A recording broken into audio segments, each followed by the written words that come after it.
Welcome back to Brick by Brick. Today we're going to be going over the benefits and drawbacks of investing in LEGO in 2025. So we'll be going through sets that have done well, some that haven't, and we'll be going through just a couple of them. To get started, we'll start off with one that hasn't done super well. So this is the LEGO Superhero set. It is the Outrider Dropship Attack set. I've had it since I think it came out in 2017, so it is one of the older ones in my collection. Generally don't hold on to the sets for that long, but in this case I ended up doing that just because it hasn't done well, and I keep hoping it will see a spike in value, but it has relatively consistently gone up in value. Nothing too impressive though. But it just goes proof there are investments in really any category, stocks, bonds, or whatever, or gold, that sometimes it won't do well, sometimes it will. It just picking the right one can be difficult, and this one didn't quite do as well as I'd hoped. But we'll go to one that is kind of now the opposite of that one.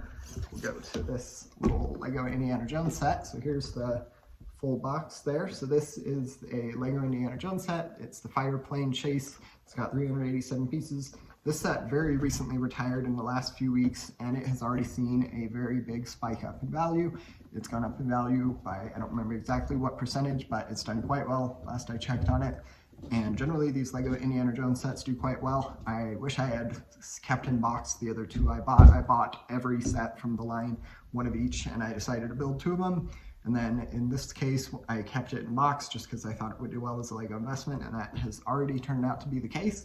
It's great when these sets see that first big retirement jump up in value, and then they continue to go up, and that has so far been the case with this Indiana Jones set. I wish I had bought more of them, but in general, it's been a great one to have.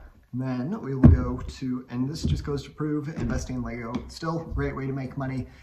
There are some people who are a little hesitant about it, and there are some drawbacks. Dealing with customers and the shipping process can sometimes be kind of difficult. There's ways to navigate around that, or to even avoid it completely. If you decide to sell locally, it can be a little bit easier. You may not make quite as much as if you had sold on eBay, but you also don't have to deal with fees and all the other baggage that comes with it. But in general, investing in LEGO, this set goes to prove that even today, it can still be a great way to make some extra money. I'm going to hold on to this one for a little while longer. I do think it will continue to go up in value. The older wave of Indiana Jones sets did quite well and are worth quite a bit now. So I would assume that would likely be the case for this set. It's already gone up in value pretty quickly. So I'm going to hold on to it for a while longer just to see how much it will go up in value in the next year or so probably. And then next up, we will get to this set. This one has done quite well as well. It is the LEGO Speed Champions Ferrari F8 set. It's got just the one minifigure there, the little driver figure on the back. There's a picture of him. And this set has done quite well. It's growing in value by a pretty big percentage. I think it was like 16 or 15, something like that per year, which is pretty good. It's pretty decent for a LEGO investment. I've had some that do better. It also saw a first retirement spike jump up in value, which is always great to see. And since then, it has continued to go up in value. I've had it this one, I don't remember exactly too long. I think probably about a year or two, probably 2 years. And it has done quite well. It is going up in value very quickly and is already worth a lot more than what I paid for it. And just goes to prove there are plenty of sets.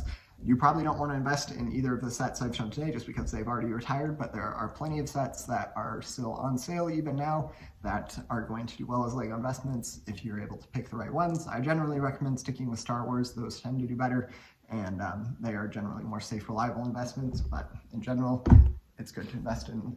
It's good to also get some diversity, but I would primarily stick with LEGO Star Wars as your main investment in a LEGO investing collection. And then next up, we'll go to this, well, actually, we'll go to this LEGO Star Wars set. This is the Boba Fett Starship set. It comes with lots of great minifigures. The Zuckuss figure there in the middle is actually the rarest figure in this set, which is kind of interesting. I kind of assumed the Princess Leia would be. But in this set, the Zuckuss figure is worth about $50. The set has done quite well. I've more than doubled my initial investment on this one. I was also able to get it on sale. Again, I wish I had bought more of them, but that just happened to be the case. It's also a reasonably big set, so I might not have been able to store more of them. But in general, this set has done quite well. Just going to prove that many Star Wars sets are generally pretty safe, reliable investments. But in general, and just to conclude, I think LEGO investing is a great way to make some extra money in 2025. If you have any questions, feel free to let me know. And if you are interested in investing in general in LEGOs, then feel free to check out my other videos. Thanks, bye.